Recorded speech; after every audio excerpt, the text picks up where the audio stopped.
पाकिस्तान की 75 साल तारीख के बदबख्त हुक्मरान।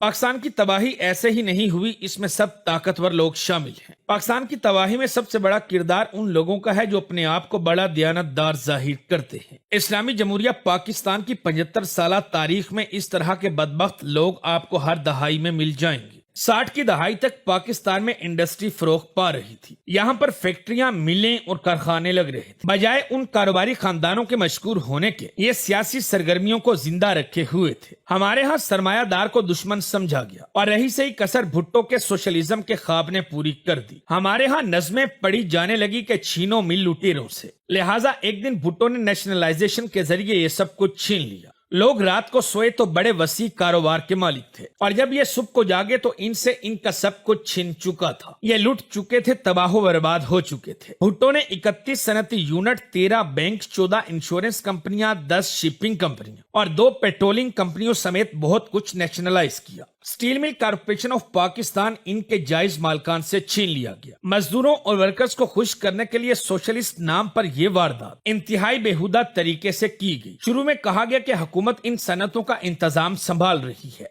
जबकि मलकियत इनके असल मालकान की ही रहेगी। फिर कहा गया कि इन सनतों की मालिक भी हुकूमत होगी। पहले कहा गया कि किसी को जरे तलाफी नहीं मिलेगा, और फिर कहा गया कि दिया जाएगा, फिर कहा गया कि दिया जाएगा, और फिर कहा गया मार्केट रेट पर दिया जाएगा, और फिर इसके बाद कहा गया कि रेट का तायुन हुकूमत करेगी। नाज़रीन, इमरान खान के मुशीर रहने वाले रज़ाक दाऊद के साथ सेठ अहमद दाऊद को जेल में डालकर इनका नाम ACL में डाल दिया गया। बाद ये मायूस होकर अमेरिका चले गए और वहां तेल निकालने की कंपनी बना ली। इस कंपनी ने अमेरिका में तेल के 6 कुएं खोदे और कामयाबी की शरह 100% रही। जबकि आज हमारा हाल ये है कि हम तेल की खुदाई के लिए गैर मुल्की कंपनियों के मोहताज हैं। सादिक दाऊद ने भी मुल्क छोड़ दिया और ये कनाडा शिफ्ट हो गए। इसी तरह MA रंगून वाला एक बहुत बड़ा कारोबारी नाम था। ये रंगून से मुंबई आए और क्या में पाकिस्तान के वक्त सारा कारोबार पाकिस्तान लेकर आ गए। ये पाकिस्तान में 1 या 2 नहीं बल्कि 45 कंपनियों को चला रहे थे। इन्होंने भी मायूसी और परेशानी में मुल्क छोड़ दिया और मलेशिया चले गए। गर्ज ये कि वो तमाम इन्वेस्टर जिनको आज हम ढूंढ रहे हैं, ये